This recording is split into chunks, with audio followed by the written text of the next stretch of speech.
Howdy fellow sublimation peeps. In today's video we're going to do something we haven't done before. We're going to be printing on glass. This is a nice piece of Colorlyte tempered glass sent to us from our friends at condisystems.trans.com. As always, we'll include a link in the description below where you can find these pieces. And they make them all the way down from 4" by 6" all the way up to 20" by 30". So you'll definitely find something that you can use regardless of your equipment and heat press and printer size. So without further ado, let's go ahead and do this. Actually, on this one is going to be something that I designed in the last video. It's going to be a memorial piece for my parents that my mom recently passed away. And as always, you'll be able to find the links in the description below where you can find these amazing products.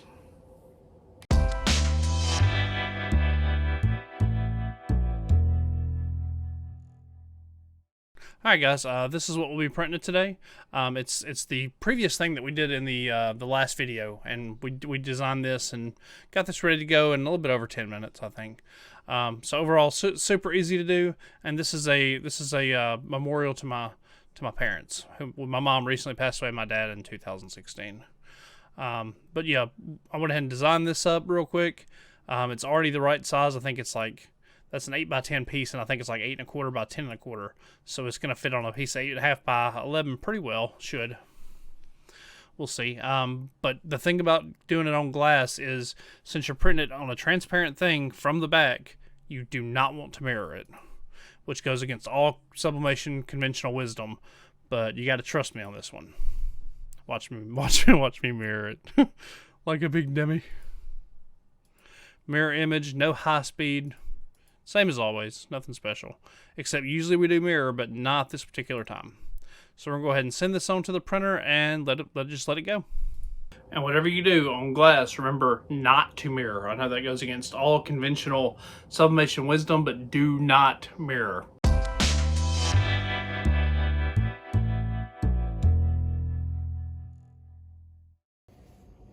Alright guys, we got our printout, we got everything we're ready. And we're going to be printing this from the back side, because you'll see there's a bevel. You'll see there's a bevel right there, and you want to print on this side, the matte coated side. So what we're going to do, we're just going to put that right there, and it'll lay right perfect. And there we go, we got that perfect on there. And what we're going to do, we're going to take a little bit of tape, and we're just going to tape them on down.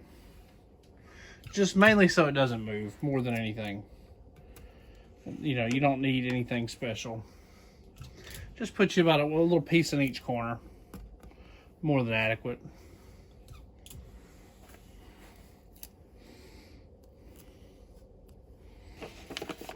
Alright, and then we're just going to take it.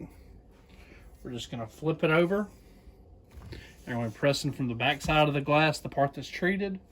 And we're gonna go ahead and put us a piece of paper on it. This is just standard butcher paper, nothing special. And what we're gonna do, we have the press preheated to 400 degrees, and we're going to be pressing it for 270 seconds. I was not able to find much information on this particular product. There's almost no time, pressure, and temperature directions other than what's on Dytrans, which doesn't specify the time. So we're just gonna try 270 seconds, firm pressure at 400 degrees. That's a little too firm. That's a little still firm. There we go. That's good firm pressure. So we'll go ahead and try that and see what we get. Alright guys and girls, coming up on 20 seconds left. We're going to try to take a peek-see at it before we actually rip the paper off.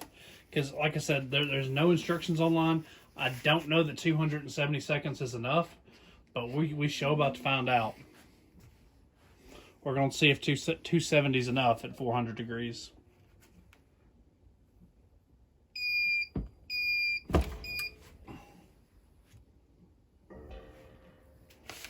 Shoo. Sure does feel like it. I think that's going to be perfect. Yeah, I'm actually very confident. Look at how well that's sublimated, and bam. That's actually really cool. That's super cool.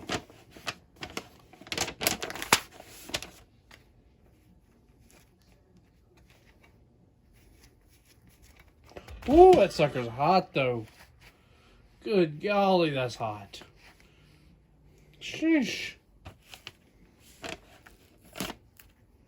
That's nice, though. We're going to have to get my heavy-duty glove out for that guy. Let's get our old red brick glove in. Something a little heavier duty to hold it with. Because these gloves, they're resistant to 360. But this glass is warmer than that, so... I mean, there's that. Just trying to get the old tape off of them.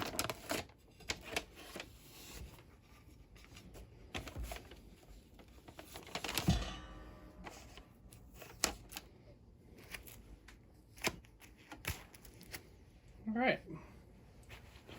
Cool. I can actually use this glove fairly confidently. But yeah, that's what we're looking at right there.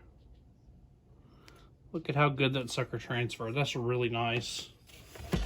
That is one of my new favorite projects to do right there. That Colorlyte Glass prints amazingly well. We'll go ahead and let this cool, and we'll do a final review on it. While we're waiting on that to cool, we have the world's goodest girl. The world's goodest. The biscuit.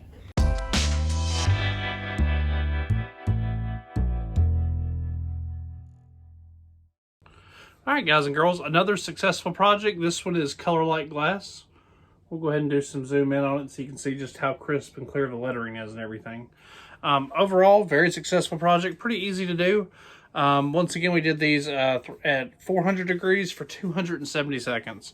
Although you can't really find that information anywhere, I just kind of had to do a little research and do a little guesstimating, and hey, it just happened to work, which I'm glad, because this is the only one that I had. This is the only Colorlyte panel that I have, which happens to be an 8x10. So if you found this video helpful, feel free to like the video and subscribe, and also check out our Facebook group, check out our Instagram, check out our mobile application, all that good stuff in the comments below, and peace guys.